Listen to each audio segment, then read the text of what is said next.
Хүйтний улиралд орон сууцны өрөөнүүдээс тагттай балконтой өрөө хамгийн хүйтэн байдаг. Яагаад хүйтэн байдаг вэ гэдгийг бүгдээрээ хайж үзцгээе. Тэгэхээр энэ дулааны камер багаж байна. Тэгэхээр энэгээр бүгдээрээ яг хаанаасаа яаж хүйтэн байдгийг харцгаая. Тэгэхээр энэ хөхрөөд байгаа нь хүйтэн байгаа хэсэг. За тэгэхээр энэ ер нь тагтны хаалганы доод ёроол хэсгээр хамгийн хүйтэн байдгийм байна. Тэгээд энэ хавтан өөрөө бас нэлээд хүйтэн энэ завсруудаас бас сийгдэг юм байна. Тэр нь тодорхой байна. За тэгээд өөр энэ нугасны ар хэсгээр нэлээд хөхрөөд хүйтэн байна.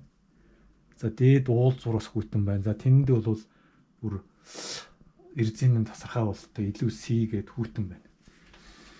Тэгэхээр нэлэнгүүд нь аваад үзэх юм бол энэ тагтны хаалганы энэ доод тавцсан хамгийн хүйтэн байдаг бахнэ. Тэгээд энэ бол яагаад юм байна вэ гэдэг нь бол тодорхой болох шиг боллоо.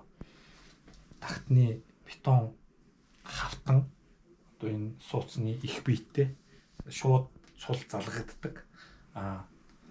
Сууцны байшингийн одоо дулаалга энэ хэсгээрээ тасалддаг.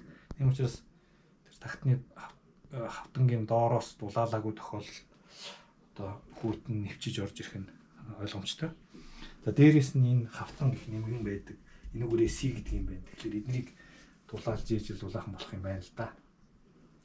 Тэгэхээр дараагийн удаагийн бичлэг хүртэл бүгдээрээ ийм тагттай өрөөг дулаалах туршлагаасаа хуваалцаарай. Дараагийн бичлэгээр хэрхэн дулаалах талаар танилцуулах хийя. Баярлалаа.